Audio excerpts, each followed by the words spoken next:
What is happening, everyone? Coach Ishak with HawkFit Coaching and Legion Athletics, and your host for today's episode of Anabolic Radio. I'm joined today by Kassem Hanson, who's the founder of N1 Education. This is quite a treat for all of you to tune in. I'm really excited to have this conversation with him. Really excited for you guys to tune in and listen to the context of the conversation, because context is everything. How are you doing today, Coach Kassem? I am very, very well. I'm honored to be on and to have these discussions. It's always nice, when people take an interest in what we do. Absolutely. How have you been handling quarantine since this whole thing happened? At first it was kind of fun, I would say, because, there was a little bit of mental problem solving and, we did a little like creative thing where we made our own garage gym and we had to come up with all this new stuff. But at a certain point, you kind of get like, okay, this was fun, but now I'm ready to get back into it. So I think, it's kind of one of those things where the dose is the key. Luckily, I think we're on the outside of things in terms of like starting to be able to get back into the gym and, get to some resemblance of normalcy. But, what I would say to everybody is that, you just make the best of what you can and just accept the things you cannot change and you just roll with it, right? Pivot. Absolutely. Absolutely. Make adjustments, not excuses, right? What are you looking forward to most getting back to once quarantine ends? I mean, selfishly, my own training, but business-wise, one of the things that we're looking at is, we were about ready to move forward with like an in-house lab. But obviously, if we're going to be testing out all this stuff, we need to be able to do it in the gym and stuff like that. So that's actually one of the things I'm looking forward to is being able to take our visits to the next phase, which is actually kind of doing our own in-house research once we can get back into the gyms. That's exciting. That's exciting. Nice. Nice, man. So to open this discussion off, we're going to be talking about the SAID principle, and that's going to lay the foundation for the other topics to come later in the episode. For those of you who don't know the SAID principle, it's an exercise science principle, sports science principle. Basically stands for the specific adaptations imposed demands. And basically what that means is when our body is exposed to some form of stress, it adapts specifically to the demands imposed on it. So let's go ahead and get this discussion started. Wherever you want to go, we'll dive into those rabbit holes and we'll just go on from there. Yes, so the SAID principle is one of those things. It's been around forever. I would say now it almost becomes a generalized term because a lot of times it's used when there isn't specificity. And I think, we're at that point now where we can really add even more specificity. It used to be as simple as like, well, if you lift heavier, you get stronger. And if you work longer, you kind of get more conditioned. And it was kind of very generalized, where now we're looking at it, it's like, okay, now I can put like a lot of mechanical stress on a tissue and cause more mechanotransduction or more mechanical damage, or I can, work in an area that provides a little bit more metabolic stress or conditioning. So when we look at biology and kind of the way our body tries, to adapt to things, right, we're looking for allostasis, which basically just means a positive outcome from that stress. This is one of the most important things to consider with training, because if you know where you want to go, like what do I want to accomplish out of this session, the more specific that is, the easier it is to make sure you're doing the things right in training. And I think the biggest mistake people make is they go into a workout to just train, like, well, I'm training chest today, but like, okay, but I'm training chest how? What am I trying to stimulate in all of these chest fibers? And that's where, applying the SAID principle can really start to help people with both, how they evaluate the quality of a workout, how they choose their sets, whether or not they're going to failure. Like, it gives them better opportunities to periodize, because ultimately, you could take this back to before we had all the science. Having a purpose with what you do, and the more specific that purpose is, kind of like just the more precise that you can get. There's one thing to just hit the target. There's another thing to hit a bullseye. And we just want to hit as close to the bullseye as we can with every rep we do, every set we do, every workout, every meso, macro, and it just adds up over time. Right? Absolutely, man. Great points. We could expand on this later into the discussion, but I loved how you said, or we spoke about this before we actually started filming, is a lot of people tend to generalize things when they're training a specific muscle group, which, I mean, is okay short term. It's okay if you're especially like at the beginning stages of your level of advancement.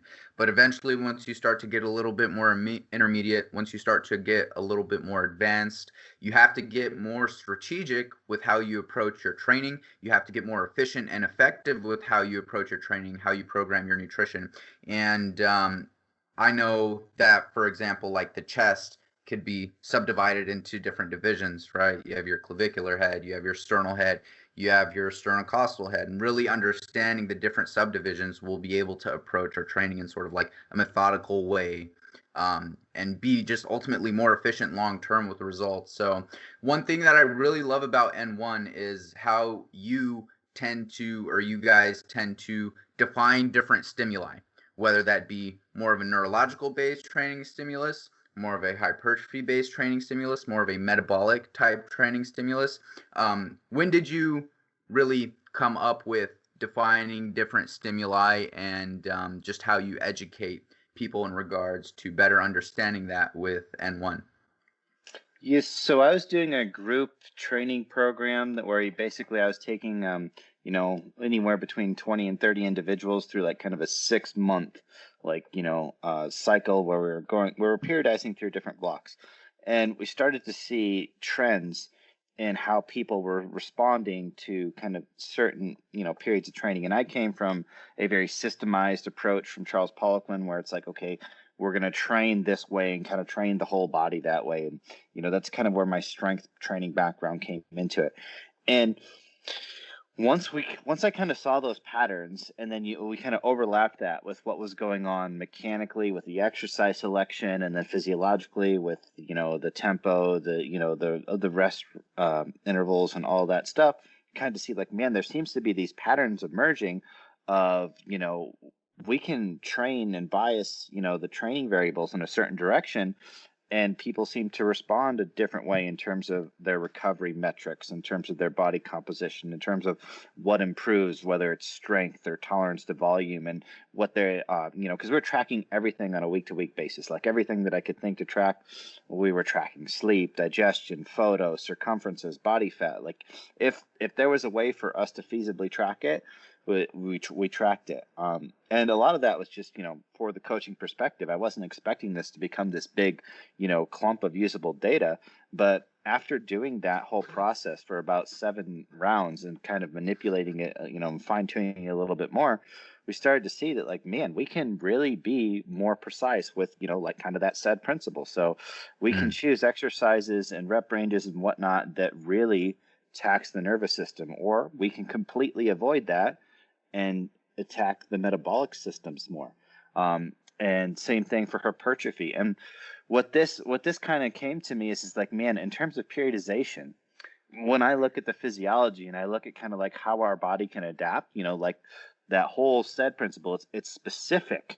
And we can only adapt to so many things, right? So if, for instance, like you look at a sport like CrossFit, where it's like, okay, you got these guys and they're incorporating a little bit of everything in their training, but they don't become excellent at any of those qualities. And if we look at the way our physiology works, is we only have the capacity to adapt to so many stimuli and to a certain amount of magnitude, meaning that, if I do some heavy training and then I also do some like high rep fatigue based training, I only have the ability to, recover from those and get a positive adaptation to those. And the more advanced I get, the more kind of stimulus I need in one direction or the other. So eventually I have to start choosing my volume very specifically towards the goal that I want to have, so that I can really maximize getting that adaptation and recovering from that. And that's the more periodization really comes into play, is when you start getting to that point where, like, I need a higher volume of this stimulus, or a greater magnitude of that stimulus, to continue getting these adaptations. So you take somebody that has never trained before, the threshold for them to get a stimulus is very low, so they tend to improve in a variety of places. But as soon as and I would say this actually happens much faster than people think, especially if people are training consistently. Like if somebody starts going to the gym on a consistent basis, we get to the point where we can start benefit from separating these stresses in training pretty fast. And, one of the things I always like to say from context is when it comes to all the nuances that you will hear, because everybody's got a different system, everybody's got a method, everybody's got an opinion, is everything usually matters. The question is just by how much? Because at any given point in time, something may matter a lot and another thing may matter very little. But at a different point in time in your life, a different point in time in your training, when your goal is shifted, when you have different adaptations, what matters may change very much. And that's because of, the specificity of what's needed, both from a stimulus perspective and a recovery perspective. Awesome points, man. And I loved how you brought up volume, because people tend to think that volume is the main way they could progress through their training, or increasing load, right? And while although those are perfect ways to progress through your training, there are other training variables in which you could progress through to make your training that much more effective, whether that be improving your execution, whether that be improving your technique, progressing through sets, progressing through reps, whatever the case may be. There's so many different metrics for which we could progress through. And I think people tend to be so narrow-minded in regards to more volume, more volume, more volume, more load, more load, more load.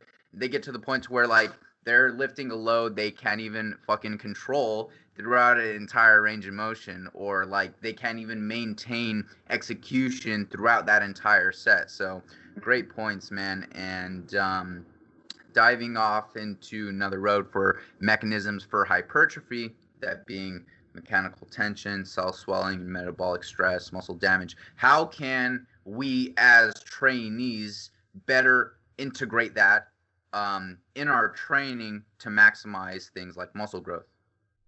Yeah, so the one thing that everybody agrees on is that the main driver for hypertrophy is mechanical tension.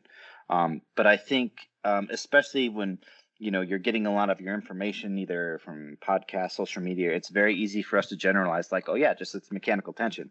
It's just like saying, well, all you need to lose weight is energy balance. And it's well, okay, if you just tell that to somebody, that doesn't necessarily solve the problem for them of well, how do I attain that energy balance? And so if we look at that in terms of mechanical tension, well, how do I attain mechanical tension?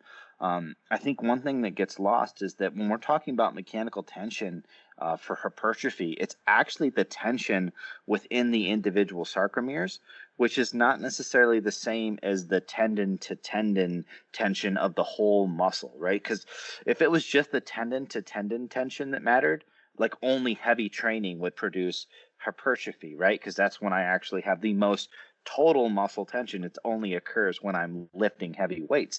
But in reality, whenever I'm lifting something, only a certain number of my muscle fibers are acting on that load. And this is why we can get results in different rep ranges. And when we look at how do we get tension where I want it, the first thing that, I always look at is it does come down to the biomechanics and the loading that you're using, and that you want to make sure that the muscle that you're trying to train is the best solution to overcome that resistance. Because that's the whole reason that we adapt to movements and get better at them, is our body finds ways to do them more efficiently. Okay, in the manner in which we're trying to perform them, right? So if we're trying to perform them explosively, it gets better at doing them explosively. If we're trying to do them with a lot of tension, it gets better at doing them that way. And there's a lot of adaptations that go through there. Like in a beginner, sometimes the most strength that you get is not just being able to contract more of a given muscle, but that it's being able to decrease the restriction that you get from the antagonistic muscle. So when you first start doing bicep curls, you actually get better at relaxing or, performing the eccentric of the tricep in harmony with the bicep, so that you stabilize the elbow joint while you're overcoming the load. So if we're approaching an exercise, I want to make sure that if I'm looking, and you can start very, very basic of just kind of figuring out your anatomy and understanding if I were to look at the direction this load is acting on my body, is the muscle that I'm trying to use going to be the best solution to overcome that resistance? Because if that's not the case, well, my body's going to use whatever is the best solution.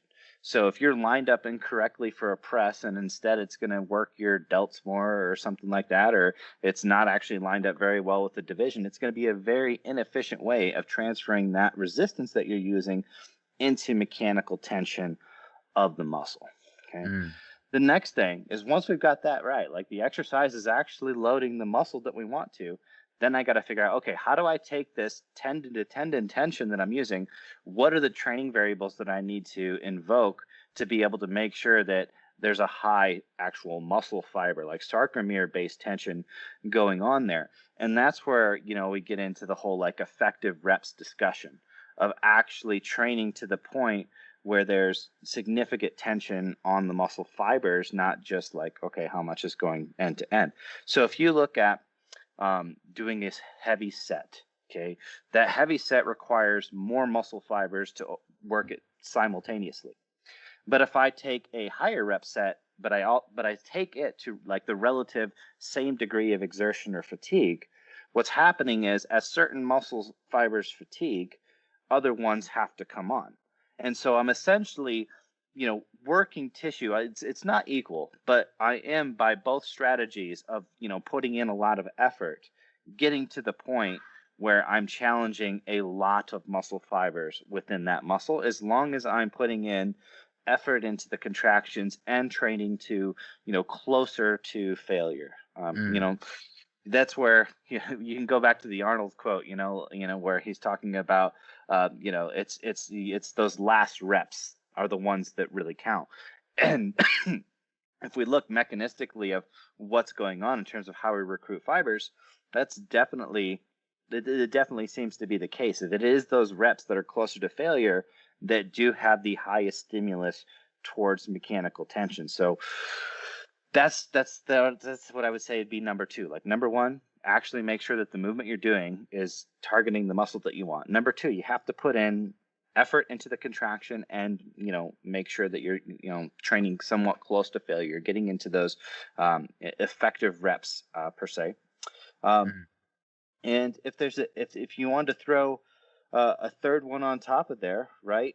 Especially if you're looking at doing sub maximal work, meaning that you're working in like, an RPEs of 8, or leaving some RIR, room in there.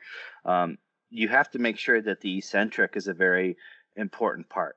So I would say the further away you are from failure, the more you need to rely on having a controlled eccentric to get the sarcomere based tension. Because if you think about it, if I'm able to lift a weight, that means I have to be producing excessive force of that weight. Okay, which means I'm sharing that resistance over a higher number of muscle fibers. So so if I'm lifting 20 pounds, however many muscle fibers it takes to move 20 pounds, I'm actually using more than that. So the work is shared more, right? So imagine like a bunch of guys playing tug of war. It's like having a few extra guys on there, so they're not having to work as hard. And what that means is the tension per muscle fiber is going to be less. But on the eccentric, I have to lower that load now, which means I have to have less tension tendon to tendon, which means now it's like taking people off of that rope, and the few that are remaining have to slowly, resist that eccentric motion in a controlled fashion. So the tension per fiber should kind of go up, or the tension, per sarcomere should go up. And if you actually look, I believe you had Scott on here talking about, like the difference between eccentric and concentric a few episodes ago. And, there's a lot of things that go on in terms of like this physiology and mechanics of the muscle contraction.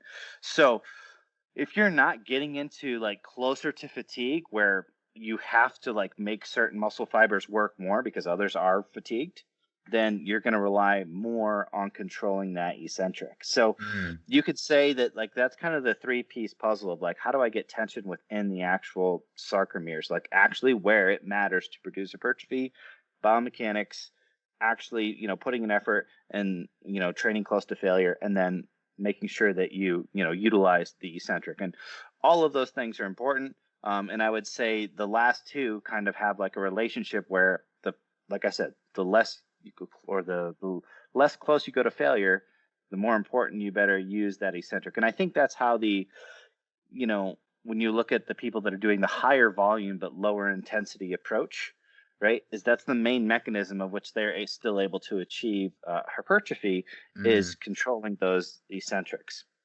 mm.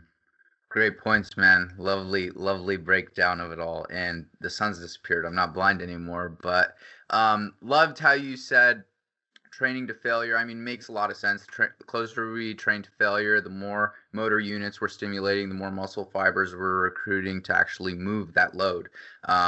And this pays big dividends when it comes to like injury prevention too, right? And really just staying safe long term, getting results long term, more efficient results long term. So we spoke a little bit about training to failure, and I feel like this is like a big thing. A lot of people say train to failure when they actually don't know what training to true technical failure feels like. And although like there's technical failure, there's also different types of failure, whether that be like extended failure, neurological failure, eccentric failure. So do you want to kind of dive off into training to failure and really trying to get there before trying to progress through other training variables?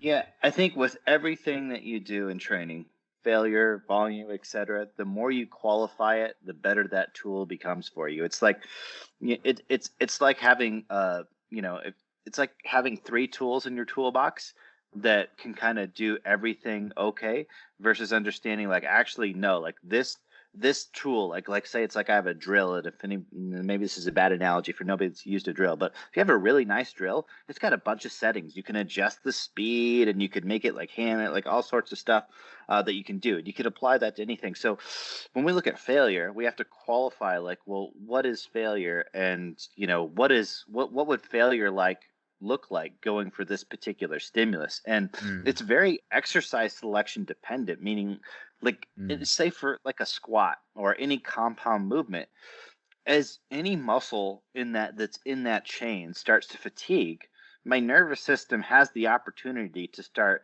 shifting my mechanics and the motor patterns to use more of the other muscles. And it that's not wants to necessarily a make it bad easier. thing, right? Yeah, I mean, our bodies aren't designed to completely exhaust a single tissue. That would be very stupid. I mean, imagine that we're running for our life or fighting for our life, but I'm just using this really isolated division of my pec while I'm fighting. As soon as I would take that to complete failure, I would just lose the function of that arm, or it would drastically decrease to the point where I would no longer be able to, function in a way to, either fight or defend myself, whatever it may be.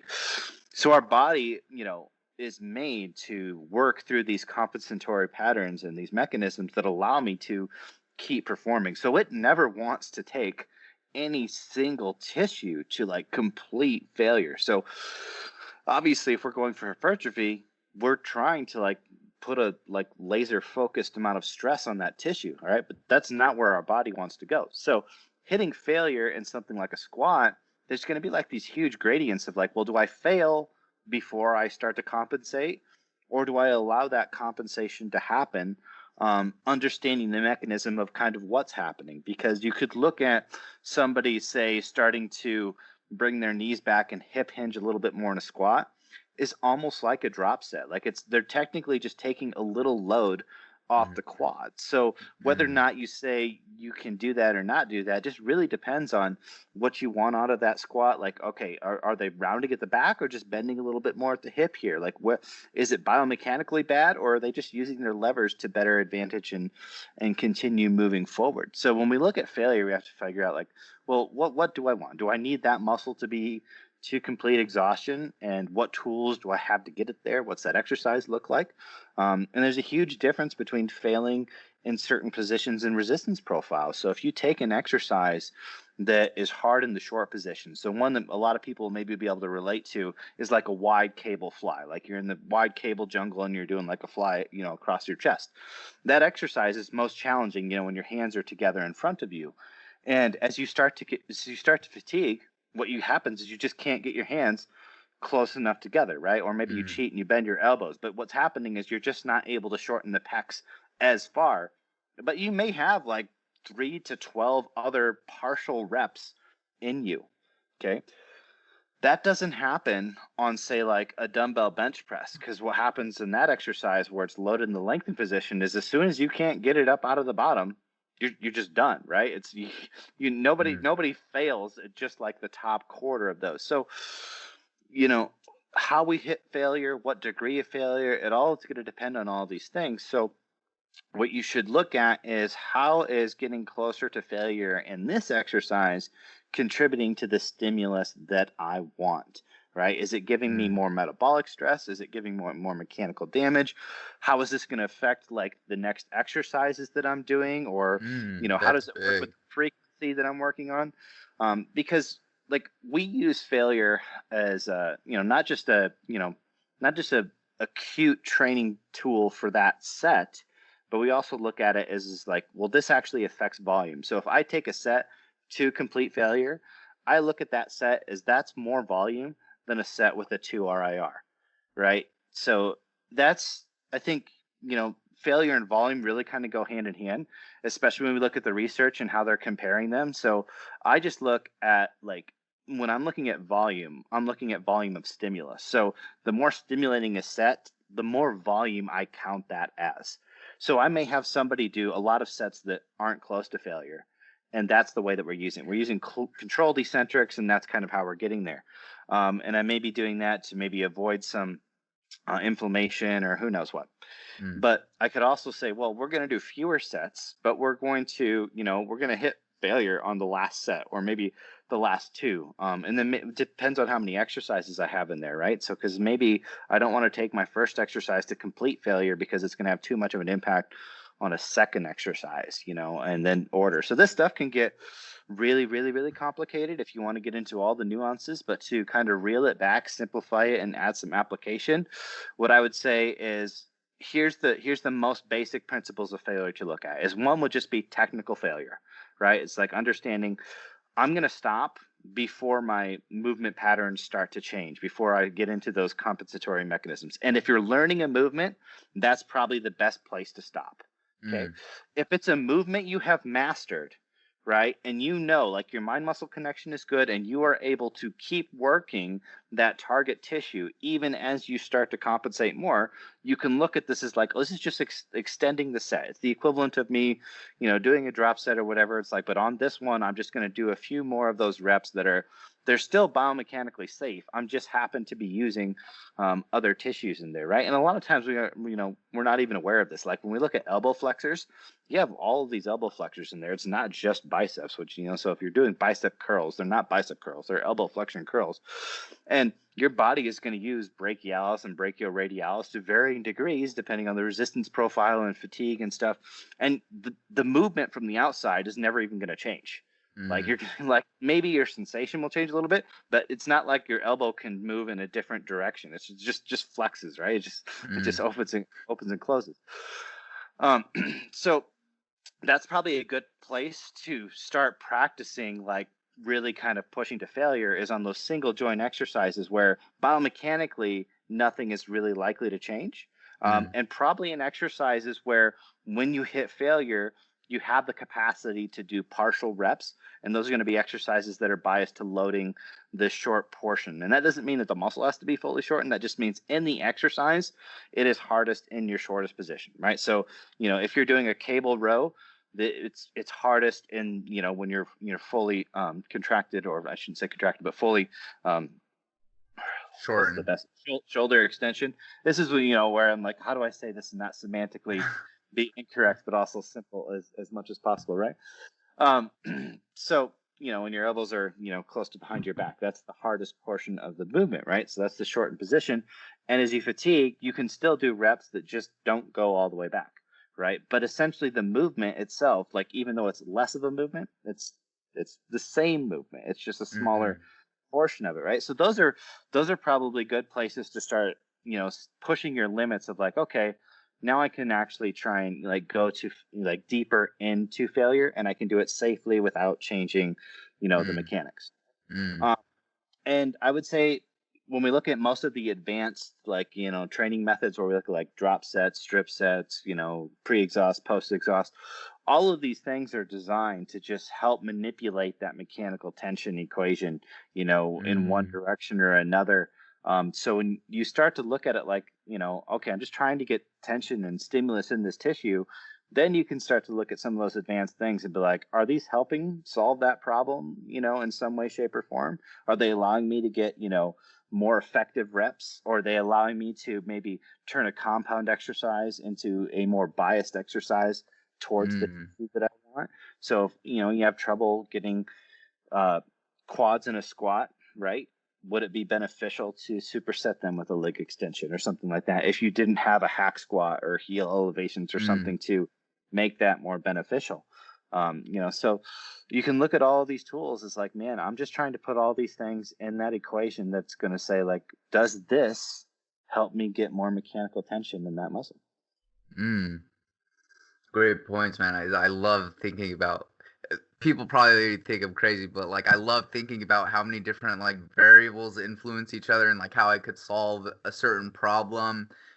Super interesting. And yeah, there's so many things to take into account, but generally, like what I love saying to some of my clients is like as soon as you see any sort of like regression in regards to your execution, you start compensating, you start doing like weird shit, your set is over, it's done. Hmm. You don't need to be pushing past that to where you're getting a little bit more prone to injuries, right? Or developing like these fucked motor compensatory patterns. So before we dive off into exercise selection and using um, principal specificity as a compass, I'd like to talk about range of motion and how in individualizing that from person to person is probably one of the most important variables when it comes to getting the most out of a given set. Hmm. So, and I think it's important to understand that with range of motion, there's range of motion of an actual motion versus the range of motion of a muscle, right? Mm, So my shoulder joint doesn't necessarily stop at the end of one of my particular pec divisions. There's going to be a different endpoint for each division, right? So when we look at a lot of the main lifts, and people talk about, range of motion of, say, like, bent rows or whatever it may be, there's the approach of just getting as much excursion of the joints and the implement that's in your hand, which if you've just started out training, that's probably fine.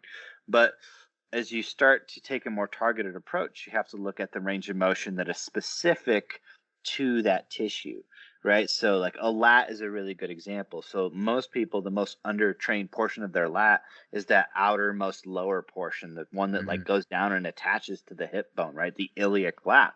And its range of motion in terms of its short position stops much shorter than the other two divisions of the lats, right?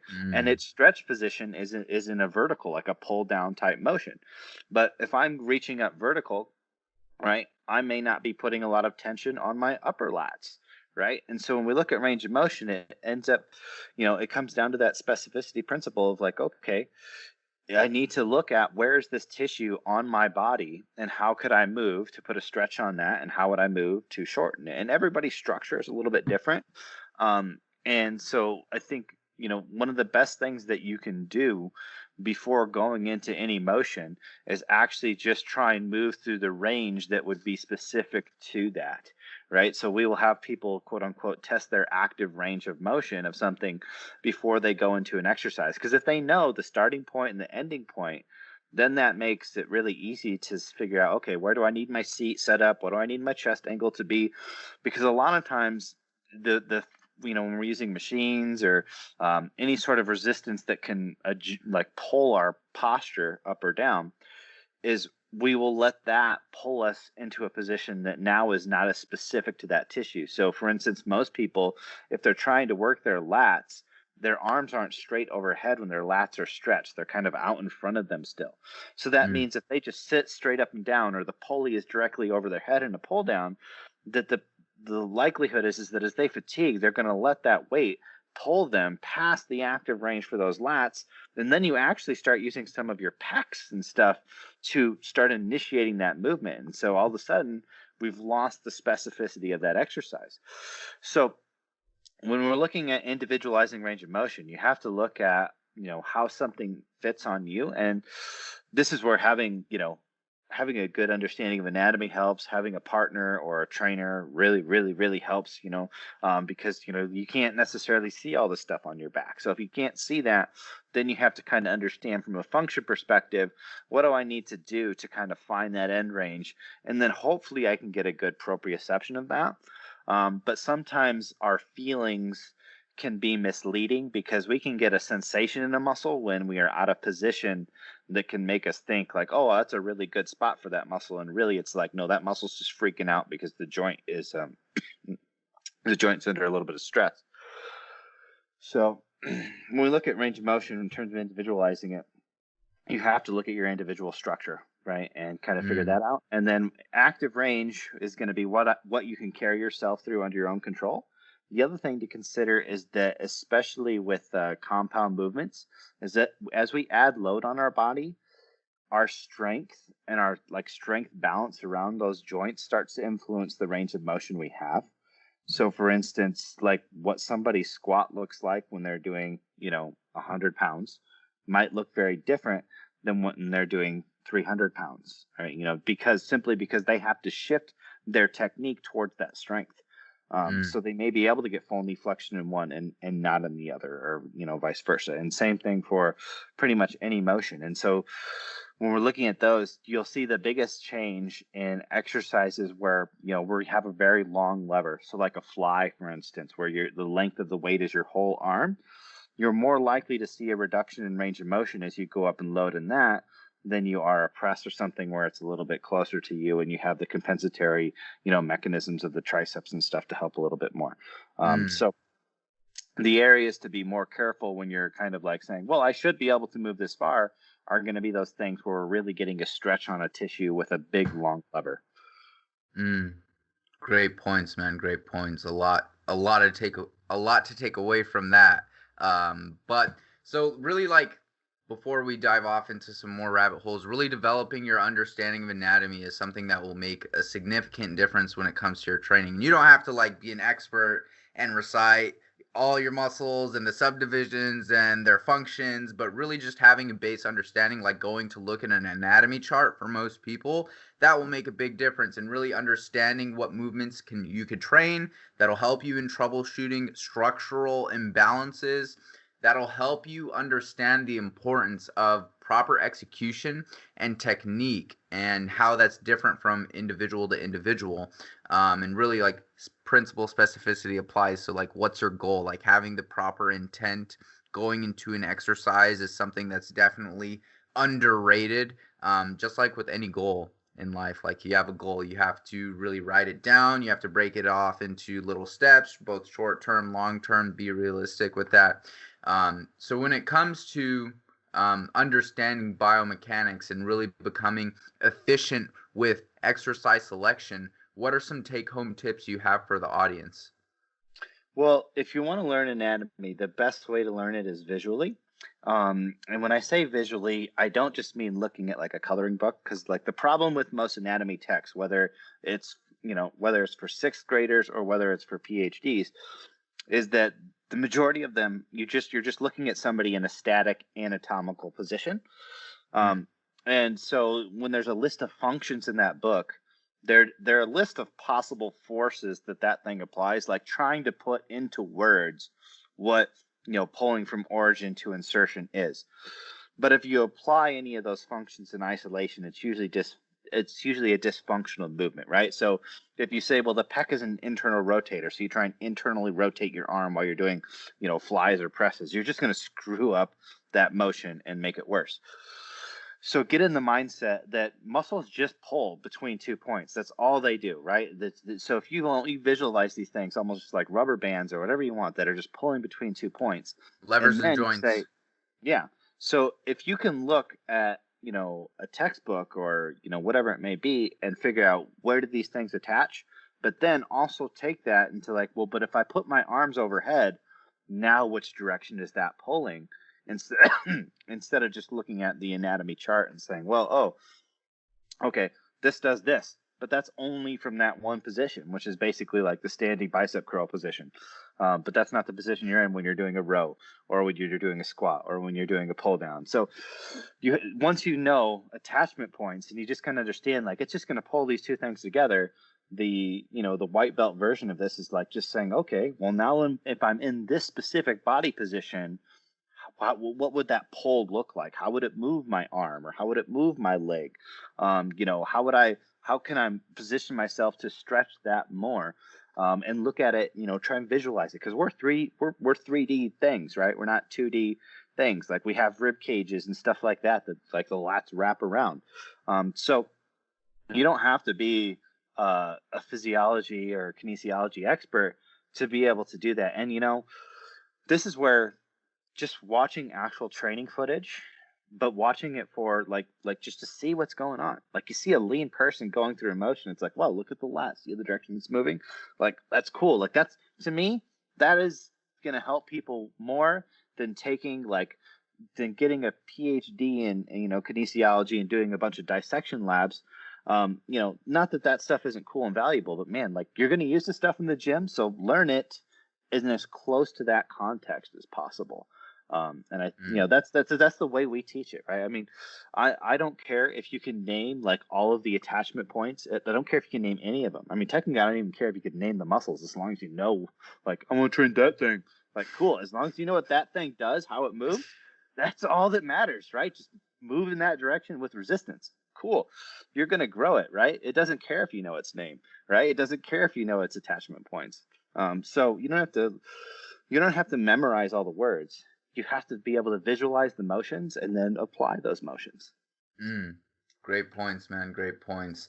And, it's very common to scroll on Instagram or YouTube and see people who have like such poor execution. So like really having some trusted sources that you're able to go to and like better visualize some of these movements and how to perform them is super important. And especially like with the gyms opening back up, like, look, guys, here's the most important thing you have to take away is that you're not going to be where you previously were before this whole quarantine situation happened. So really, if you just like decrease your training load 50%, just random number off the top of my head, if you really decrease your training load and you use that as an opportunity to better understand how to perform these movement patterns, better develop your execution, I promise you that will pay off dividends long term when it comes to your progress.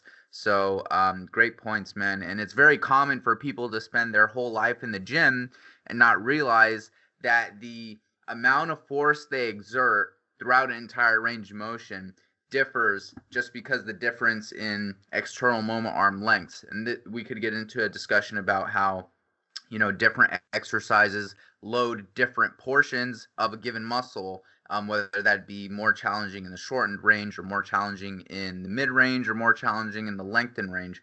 So would you have any take home tips for the audience in regards to how they could be a little bit more efficient with their exercise selection? Yeah, and this is going to be a product of just like, how is my program set up, right? So the context of all of this is say like, well, how many exercises should I choose and which position should I load? Everything comes into the context of like, well, how much volume do we have to work with? How many times a week are you training, et cetera, et cetera. So, because if you only have one exercise, then you're going to want something that challenges, a little bit throughout the entire range of motion. You're going to want as much range of motion, and you're going to want resistance throughout that whole thing if you only get one movement. But the reality is like, how often do we only program one movement per muscle, right? Especially when we look at over the course of a week. So you may be training like total body 3 times a week, but if you're hitting every muscle group 3 times a week, you could use a different movement. So you could get 3 movements in there. You wouldn't necessarily want to do the same one. So if we're looking at total development, being able to train a muscle through its entire range of motion, and then, you could say blanketly, a good place to start is to try and use something that is challenging everywhere. And, if you don't know moment arms or whatever, it's really simple. If you grab an exercise and you just think of how much effort it takes at the beginning, the middle, and the end, you can be like, well, I can tell the difference between this exercise and this one. This one's harder to start. This one's harder to finish. Okay, you don't need to be a rocket scientist to know that that's different. You can just kind of go by feel.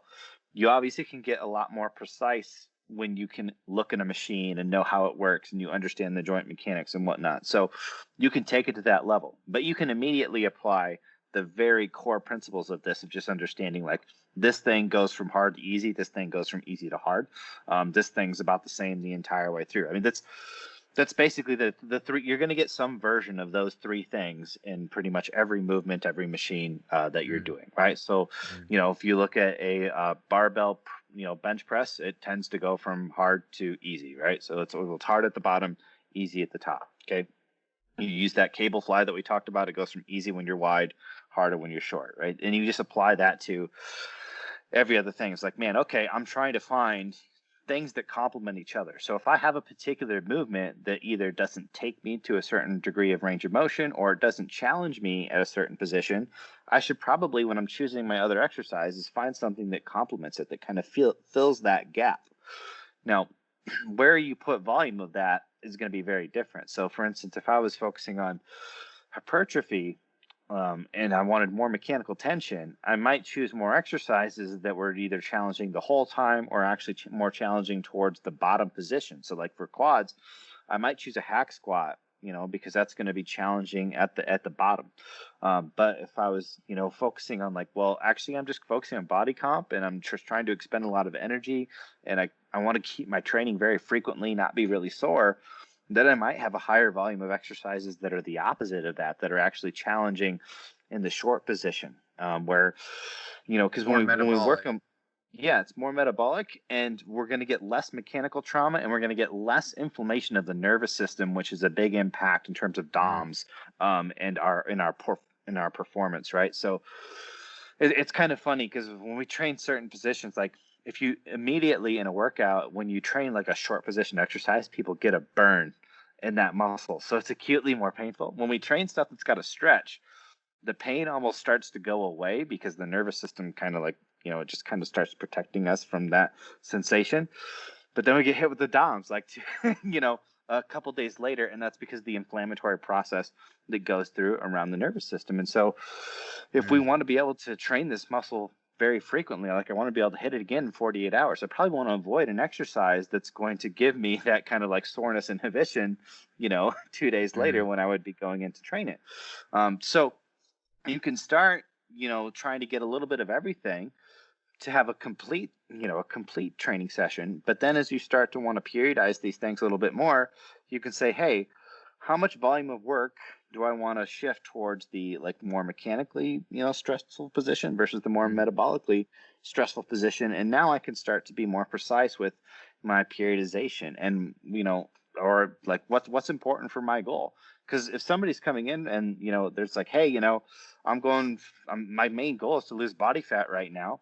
Maybe I want to focus on things that are more metabolically driven for that person. And I don't need to create as much mechanical trauma, right? Or at least I understand like how to go through phases of each so that I can manipulate my calorie deficits and stuff appropriately to the way that they're training. So I'm always fueling the recovery and the performance of that particular style of training so that they just, they don't crash during that goal because I'm training you this way and feeding you this way. And then all of a sudden it's like, oh, oops, that's why you're so fatigued and you can't sleep and you've been, peeing out your butthole for like a week. Great points, man.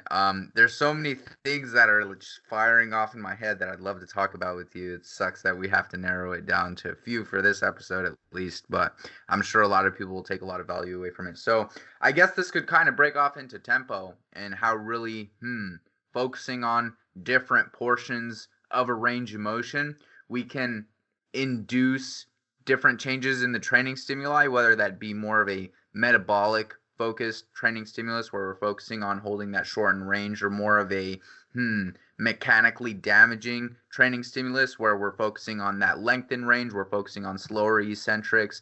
You get a lot of people who say, you always get a lot of people saying a bunch of different shit, but like you always get people saying, oh, tempo doesn't matter, just explosive concentrics and slower eccentrics. And while that's great for most people, like eventually, as we know, you'll have to get a little bit more strategic and structured with how you approach your training. So I think this is perfect leeway into tempo. Yeah, so when we look at, if we add the two elements outside of the concentric and eccentric, which would be, like a isometric in either the short or the lengthened position there, when you apply that is going to be when that is the peak tension in that exercise.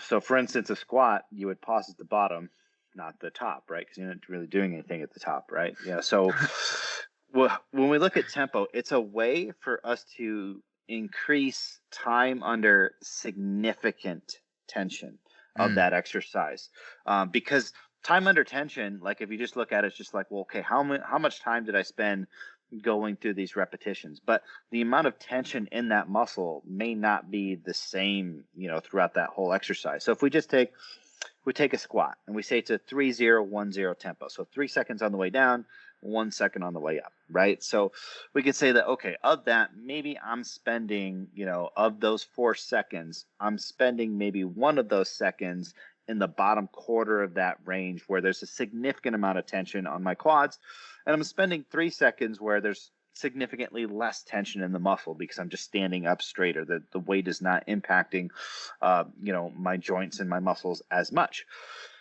If I shift that, and now I say, well, now I'm going to do a 2-second pause at the bottom. So it would be like a 3-2-1-0 tempo. Okay.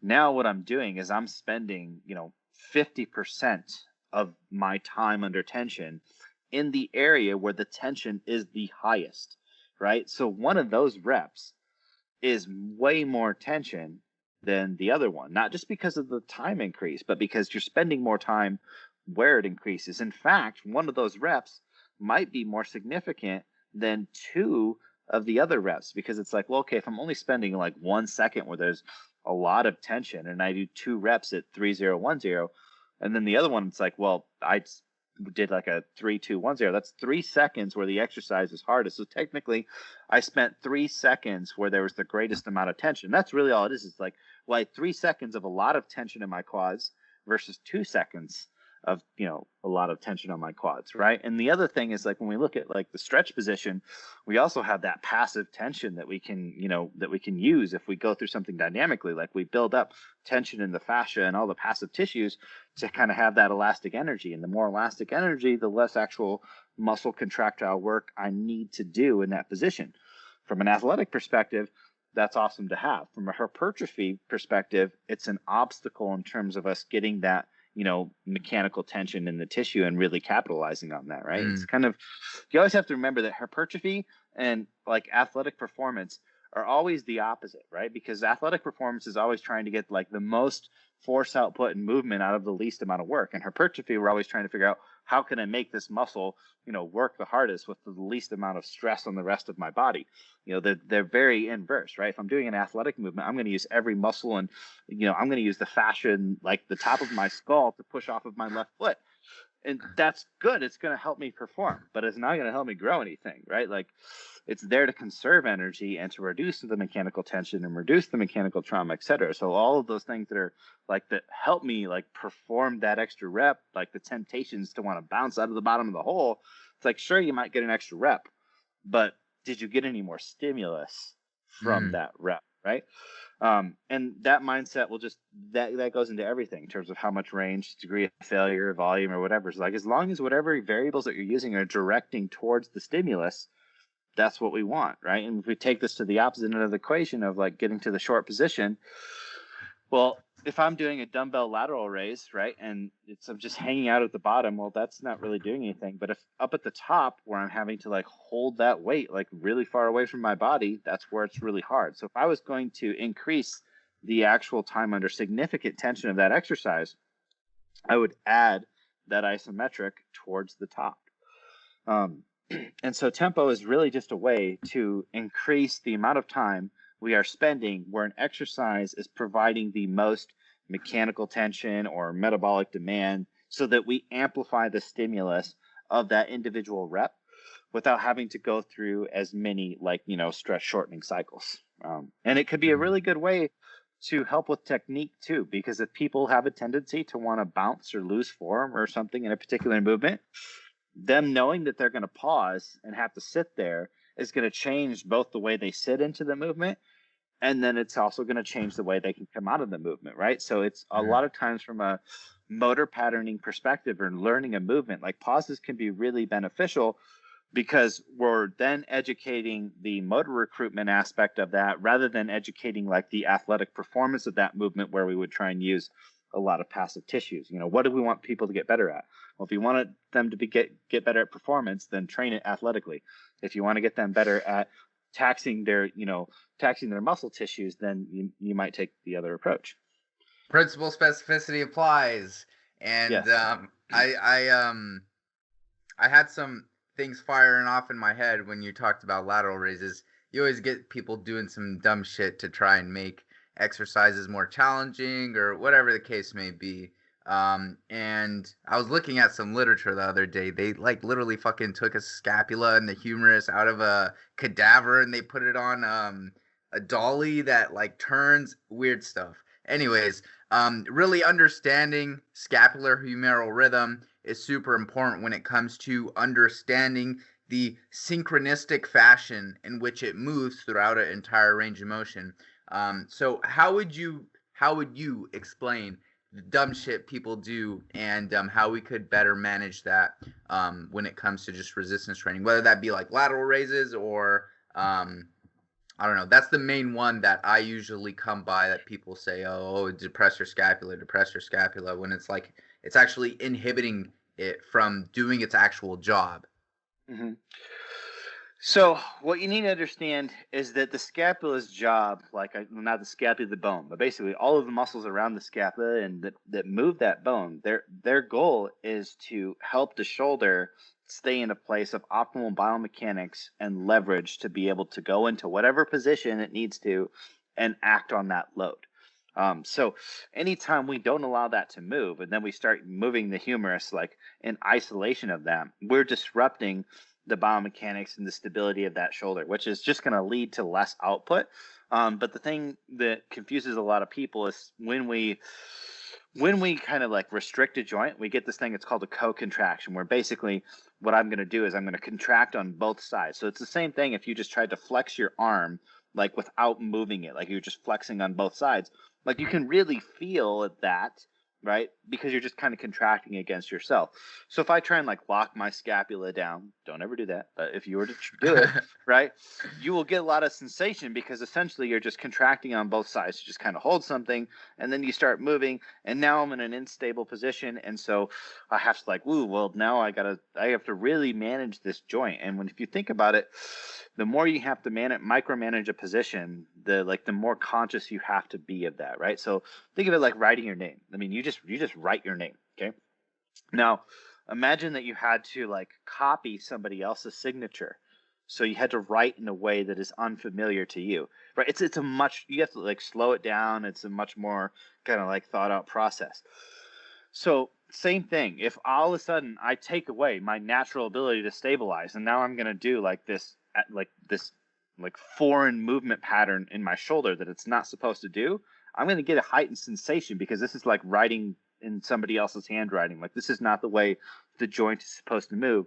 So I'm going to consciously be aware of it. And people mistake that for a better feel or a better mind muscle connection. So the best thing that you can do in terms of like managing all that stuff is really learning about where the humerus is supposed to go and where you want to take it.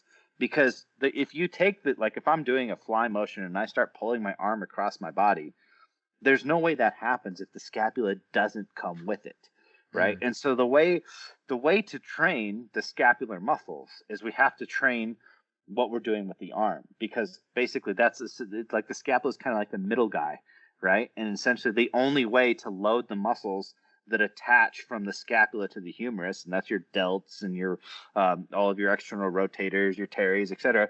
The only way to load those, because I can't pull them off my shoulder and then like put a weight attachment to them, right? The only way to load those is to actually lift something with my arm or pull something with my arm. So if we focus on doing proper mechanics with what we're doing with our humerus, then the brain will learn how to optimize that scapular movement. If anything, it probably knew it better than when people start training and they try to artificially hold it somewhere or do something like The biggest ones are restricting it in one place, which people tend to do whenever they're pushing or raising something. And then when they're pulling things, they tend to just like, well, I'm just going to pull that first. And both of those are not necessarily a good ideas. I think it's so funny that when we look at physical therapy and all of the fields, how muscle balance and coordination is this important thing, but somehow when it comes to the scapula, it's like, no, it's just supposed to be back and down always, forever, like never go anywhere else. You just stay. It's like, I know that you're built to move and you have muscles that pull in all these directions, but just like back it down, that's where you stay, scapula. You're naughty, you stay in the corner. And that I think that came my theory of that story is excuse me, from powerlifting. You can look at the aspect of being in a retracted position as a way of minimizing range of motion, especially in kind of like that press where you're like going through a very small range of motion.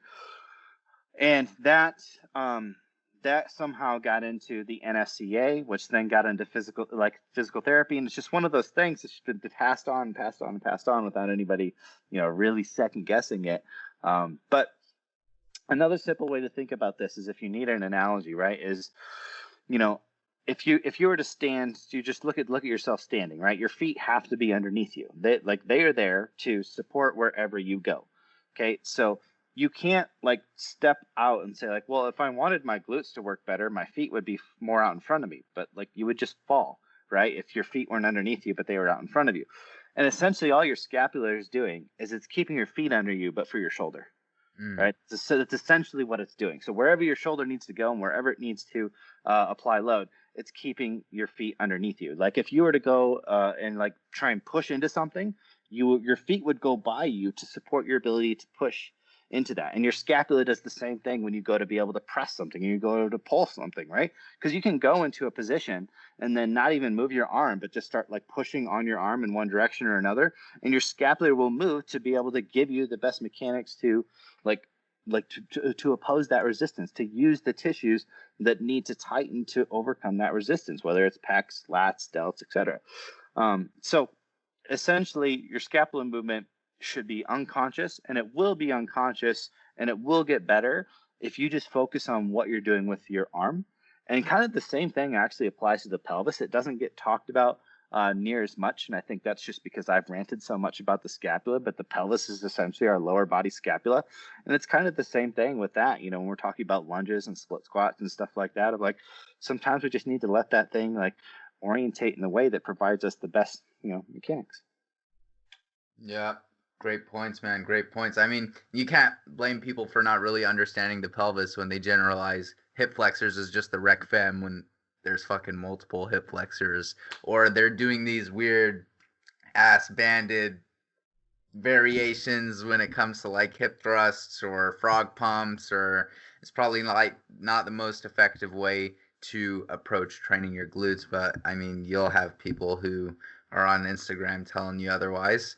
And stability is the foundation. Without stability, we wouldn't be able to take that muscle through its fully lengthened, shortened position, really apply a significant amount of tension to it. And this is something that you expanded on in one of your Instagram posts. Now that I have you here, I would just love to hear you speak about it. But I did watch the video on it too. Those of you who are listening in, you don't follow N1 or Coach Kassem, go give him a follow and open up your mind. But sensation versus tension, or how sensation isn't necessarily indicative of like you getting an effective training stimulus or really stressing that tissue. So I'd love to just hear your explanation in regards to that. Yeah, so sensory feedback, is meant to make us aware of like an inappropriate condition, usually, right? Like we touch something hot, that sensory feedback is designed to help us pull away from that hot thing. And for some reason, but like, and this is the funny thing is that when we look at like pain sensation or fatigue and things like that, is all of a sudden when people look at exercise, because they view exercise as good, now any of those like painful or those kind of alarms that we would otherwise in any other context like say like, oh, that's not good, now because we're purposely doing it, we view as a good thing, and it's such a subjective thing. Like, it's like, okay, can you distinguish between, joint pain versus just the stretch on a muscle versus like a burn, that comes from metabolite versus like neuroinflammation, because like mechanical tension, which is the thing that we're usually trying to go for, and like if we're going for hypertrophy tension, is not something that we really have sensory feedback for very well. Like, it's a very, very subtle sensation. And if you have been convinced in any way, shape, or form that you need to chase these very heightened sensations or feels, that what you're probably going to do is you're going to make a lot of bad exercise selection choices, because you're going to pick exercises that are going to give you some sort of sensory feedback that it's either joint instability or it's an inappropriate intent for that position or something like that. Because it's like, well, cool. It's like, I'm getting all this feedback, but a lot of it's inhibitory feedback. And the example that I use in that video and so many other ones is I just used that same thing where it's like, okay, if you were to just take your arm, like, and you just bring it to like 90 degrees at the elbow and just flex it, right? It's like, you get that sensation. But if you take your other arm and you kind of use it as like you're trying to curl into it, for those of you guys that can't see, and you just squeeze into it, there's bicep tension in there. Like, there's no doubt that there's bicep tension. Like, you can feel the force being produced, but it's actually less sensation. Even though you're creating substantially more tension in the bicep, right? It's less sensation. Okay. And that right there should give people pause of like, oh, okay. So when I need to be able to feel that very subtle tension thing, if I really want to know what tension is. But, and proprioception and feeling is a very learned process, right? Like, I can't teach you how your pecs feel. Like, I can't. There's nothing I can say to you. Like, it's like, hey, dude, imagine a color that you've never seen before. You can't. It's impossible. And that's one of the values of being able to actually learn this stuff from a coach hands-on, is if somebody can take you to a position where you like actually like really feel a muscle for the very first time. It's like, wow, I would have had no idea that was the destination until I've been there. Right? Like, opens up their world. Yeah, like, you can't imagine what chocolate ice cream tastes like until you have chocolate ice cream. That's just the reality of it, right? Like, it's like, for those of you guys that have dogs, so I'm a huge dog person, like, if you give them something cold to drink, like, or whatever, right? And you just see the expression on their face, it's like, what the hell is this? Like, if you give them a cup of cold milk or something, or something you haven't experienced before, you're going through that same thing with a lot of these sensations, and your ability to decide if that's a good thing or a bad thing, is very, very limited. And so I prefer to say, look, if you quote unquote feel a muscle, I'm not going to say that's a bad thing or a good thing, but it needs to be compounded on top of a bunch of other things that make sense, right? The right execution, the right intent, the right setup. Like, I could go on for days. Yeah, right. If I'm like, well, yeah, you should feel it because all of the stars are aligned for you to be using that muscle, then it's probably a good feeling, right? But I've also seen people do stuff that it's like, dude, like, the only way that you're putting tension in that muscle is if you're essentially doing the equivalent of posing. Like, you're contracting it voluntarily in a motion where it's not even acting on the resistance, right? Which is like a great example of this is would be like the people that like to do like the super elbow high, like incline, like bench press thing, right? Where their elbows are like all the way up here. And it's like, oh yeah, it's like I feel my upper chest or whatever. And I'm like, your upper chest would actually start to pull the arm. It's like a guillotine press there. Yeah, right. So there's lots of instances where it's like, man, the thing that you say you feel, it's probably you have learned how to squeeze your chest. And so it's like, I could feel my chest in a bicep curl if I wanted to, or I could feel it in a row if I wanted to, if I just voluntarily contract it. And so I think a lot of people especially that they develop a bit of mind muscle connection, which to me I view as control, not feeling. It's like the ability Mm, to say, like, if I want to contract my pec, I can just contract my pec, whether I'm picking my nose or pressing 300 pounds, it doesn't really matter. I can just contract the pec when I want to contract the pec. And so if I have that ability, I can go in any exercise and make it feel like pecs, but I'm essentially just posing while going through this motion. That doesn't mean I'm actually getting a lot of mechanical tension in there.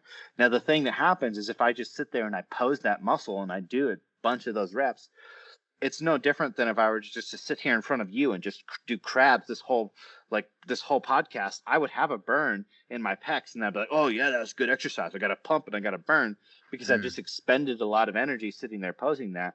So again, it's very easy to get negative confirmation of some of these things and think like, oh, that's a good thing. When in reality, the best thing you should go with is like, well, if it makes sense from a biomechanical perspective and a loading perspective, then even if I'm not that good at it, because the load is the thing that's going to educate my nervous system, I'm going to get better at it. But if that's wrong, but I'm just contracting the muscle that I want to contract, all I'm going to do is develop a really bad motor pattern for that movement. And my theory with that is, based off of the stuff that we've seen, is that's actually one of the biggest things that gets, like, especially physique competitors injured, is when they start to develop these like really bad motor patterns of like using something or creating tension in something that isn't very efficiently acting on the load. And then they go and they just do a movement, or it's a little bit, mm. they get a little fatigued, or maybe they're doing a daily activity that just like seems like nothing. And all of a sudden, boom, they tear something or snap something because just the movement pattern becomes so disrupted because I'm kind of putting in all of this input that doesn't actually help me like overcome the resistance that much, right? So like in terms of the scapula thing, we've seen just a ton of people that have injured either the labrums or torn pecs and stuff like that, and that's like been a consistent pattern in those people. And it's, like a lot of times this stuff happens at submaximal loads. It's not like they're doing a 1 RM or they were like, they were at that point of failure. A lot of times it's just movement pattern based. It's like I forced my body to misuse my muscles during this movement so much that I eventually took it to the point of dysfunction that like something just broke. Mm. Great points, man. As you were going on with that explanation, I was over here flexing my quads, flexing my hamstrings, flexing my pecs. And I love how you said it's like a developed skill, just like anything, like learning how to ride a bike, learning how to play an instrument. Like if you're just starting out, you're not going to be perfect at this. So really being easy on yourself and taking it like day by day as a learning process is something that will pay big dividends down the line. Now, would you have any take-home tips in regards to people better developing their proprioceptive, that neurological mind to muscle connection? I always love like isometrics, like that has a huge application, whether that be in the shortened position, like actually getting them to know what that sensation feels like, or whereas like in the lengthened position, they're initiating the movement with the target muscle or like eliminating a shit ton of momentum too. I know isometrics have an application, but would you have any other take home tips for the audience? Well, the easiest place to feel things is in the extremes of the range, because in the lengthened position, there's a stretch. There's a sensation that comes when we do have a stretch in the tissue, and then in the shortened position, we have the most compression on the muscle Mm, tissue.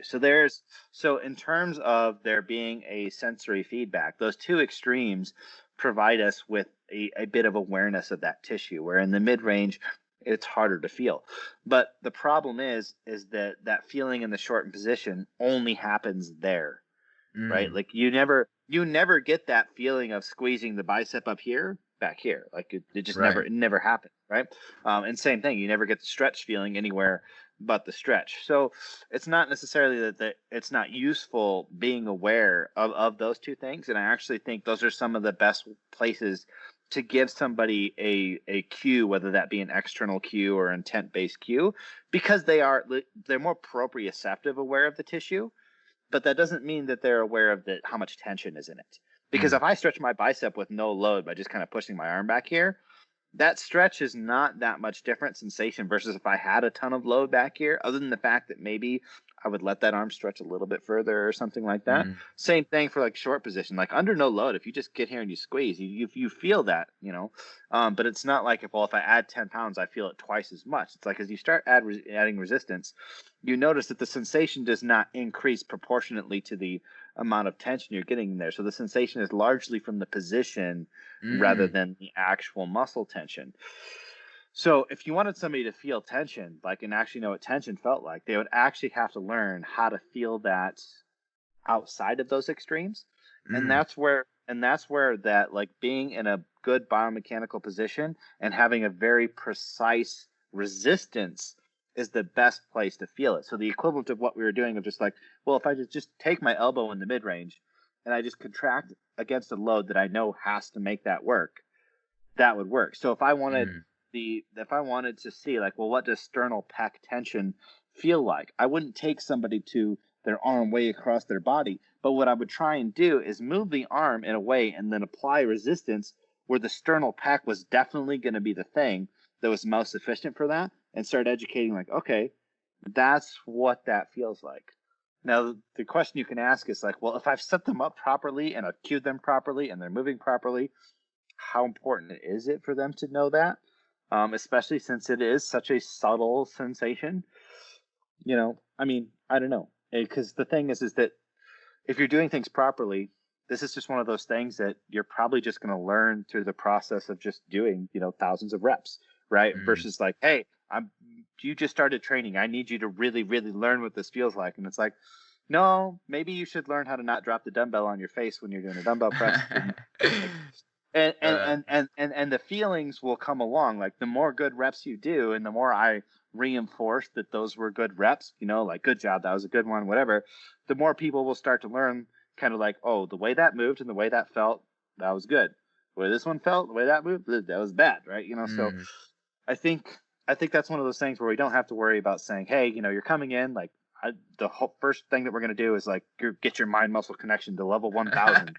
It's like, well, no, maybe you just need to, move in a competent way, and kind of let that learning process occur, because the specificity in which you need it, comes along with the more training that you've done too, right? So you don't necessarily need to learn. It's like, if you're going to learn to shoot, you might want to start with a BB gun before, a 50 caliber sniper rifle, right? Just, Yeah, great points, man. Great points. We're slowly coming up on time here. Otherwise, my Mac will explode as I'm trying to render this. But would you have any tips or want to round off the discussion in any way for the audience? I would say the biggest takeaways from today are, what did we learn today, guys? Yeah, we learned that you need to set up muscle tissue in a biomechanically favorable way to train what you want to train it. You need to train it hard, like close to to failure. You need to control the tempo, especially the eccentric. If you're going to use tempo, use it where the exercises is hard to make sure that, like, you're getting more significant tension out of that. And don't lock down your scapula, or anything really for that matter, right? Like, there's a difference between stabilizing and immobilizing, and I think that's a very important concept for people to get. It's like, we're human beings. We are meant to stabilize through motion. When you are running a full sprint, or throwing a punch, a kick, a backflip, whatever, your body is stabilizing all of those joints, even though they're moving all over the place. So understanding that we are stable through motion, not in the absence of it. Awesome points, man. I want to genuinely thank you for coming on. I had a great time. I hope you had a great time too. I'd love to have you on for future discussions as well. For those of you who aren't following N1, you're not following Coach Kassem, go give him a follow right now on Instagram or social media, or go to their website and sign up and throw your money at them. And I want to thank you again for coming on. Genuinely appreciate it. Yeah, it's great to be on. Thanks for having me.